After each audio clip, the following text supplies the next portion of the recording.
Morning, y'all. So basically, I do not talk in the morning. Like, this is so weird, but I'm gonna do it because I've been trying to make this video for a while now, and I think that it's really important. So, sorry if I'm talking really low. I just honestly do not talk in the morning. But the first thing that I do when I get up is I pull up my laptop, so you can see here, wherever it is, somewhere, okay, right there. And I have a challenge that I've been doing for the past 30 days. I think I am on day 4, and it is the Serenity Challenge by James Allen. Like, my face looks so dry in the morning. In the wintertime, like, really turns me into a ghost. So, gang.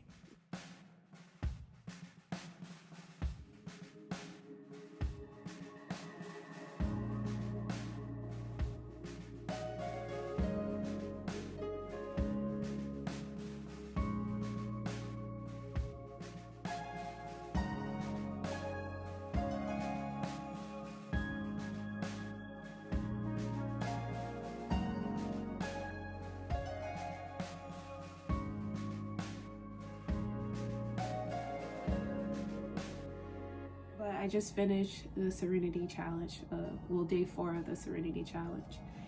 And I just wanted to read one of the last paragraphs of this essay because this part really resonates with me every time I read it.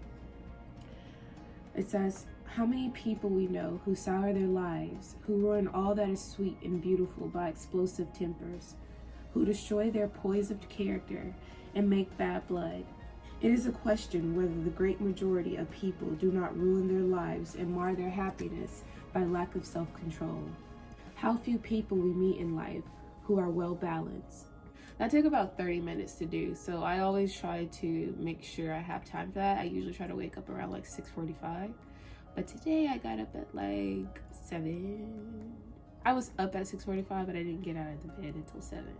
The Most High has just been revealing to me so much wisdom and understanding lately, and it's like every time I think about it, I have this overwhelming sense of gratitude because it's so beautiful how much wisdom you get from books. Like, my dad was a huge reader. He used to have books and bookshelves that reached the ceiling, and I didn't understand why he would read so much. I'm like, it's kind of boring, because whenever we would say we were bored or get in trouble, we would have to read. And I used to think that was like the most extreme measure of punishment. But it was like, since coming to Yale and for my theology and medicine course, I had to read like a book a week. And the books they chose were amazing. And I don't know, I just somehow got sucked into it. Like, this is something that could actually change my life. And I was watching Jim Ron on YouTube, one of his seminars he gave, and he talked about how a book could save you 5 years. And I thought, oh my, like 5 years is a large chunk of time. So you're telling me I could read something that someone else has written who's done the exact same thing that I'm trying to do, or a similar thing that I'm trying to do, and I could literally save myself some time. And time is so valuable. You don't get that back. And it just, yeah, like something in me just like clicked on, I guess. And now I can't stop buying books since reading How to Win Friends and Influence People. The first chapter of that book literally like got my whole life. He said, and along the lines like, letting go of criticism is the best way to not only deal with other people, but deal with yourself. Because when you criticize someone, that automatically makes them defensive, because now they feel they have to justify or validate themselves, and no one wants to be on the other, the receiving end of that. That's so tough. And he talked about, is there someone you would like to change or improve? And he was like, yeah, that's fine, great, but why not start with yourself? And I was like, you right, though. Like, you're right. Like, I need to let go. And I can honestly say at that very moment, I made a conscious decision to release criticism.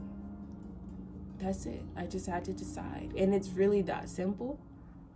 I released criticism from everyone, including myself, and most importantly myself, because when I say, baby girl, I lay it on thick for myself. Like, as a recovering perfectionist, I always criticize myself. It robbed me from my present joy, because I couldn't say like, this is good. Even when I got into my dream school, I criticized the heck out of myself, because I was just like waiting for the moment they were going to say, oh, JK, LOL, we meant to send that to someone else, or like, we had another crystal held, not you, or like, just we further review your application and just decided that your scores actually are pretty low, so we're not going to let you in.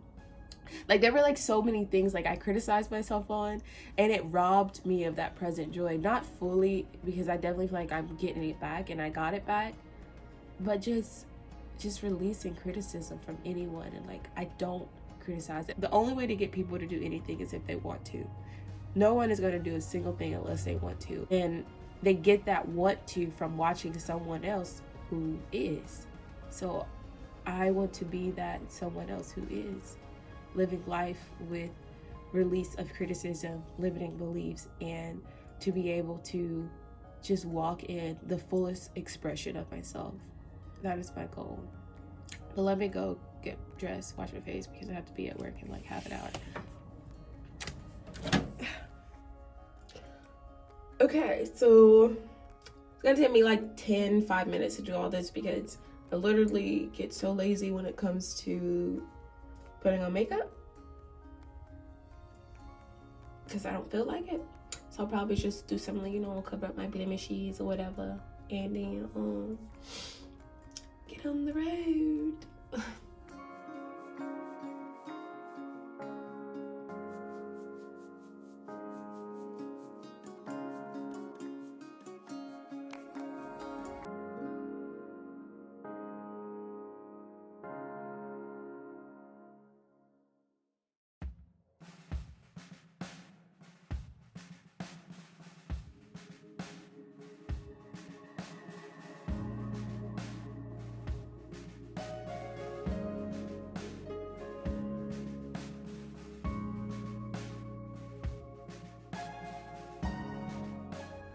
All right,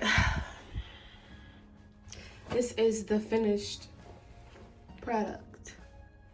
I need to go to work before I'm late, but thanks guys for hanging out with me. I never really take pictures in uniform. I have on this polypro underneath, like a jacket or like something to keep me warm, like under stuff. And I feel like it makes me look bigger. I don't care, but I mean, it's cozy, but it definitely puts on an extra few pounds. But like, I know, like, I walk differently in this uniform. It's so crazy, which is why I believe in the outside in model that a lot of actors use. Like, whenever they're trying to, I took a theater class in college, and whenever actors are trying to get into a role, they'll dress like them, and then they kind of turn into whatever that person or character is supposed to be. And this is why I actually dress nice.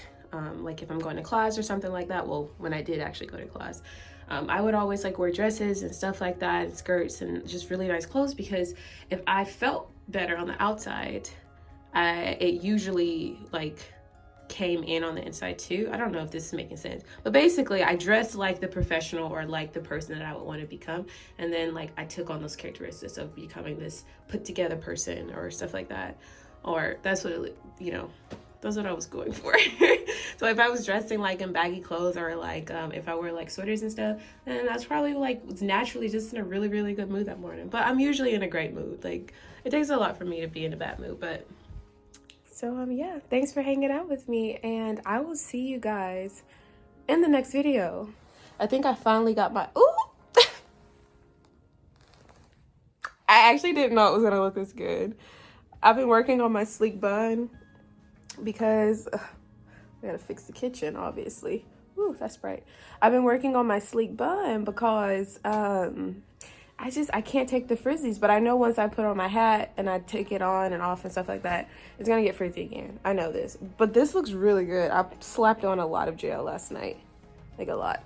So anyway, I'll see you guys in the next video, whenever that is, but soon, because I'm getting better. And I really cannot wait to share this surprise. Like, it's so exciting. Like, just keep sticking by, watching my channel, subscribe, like, thank you so much for your support, and I will see you guys. Seriously, I have to go.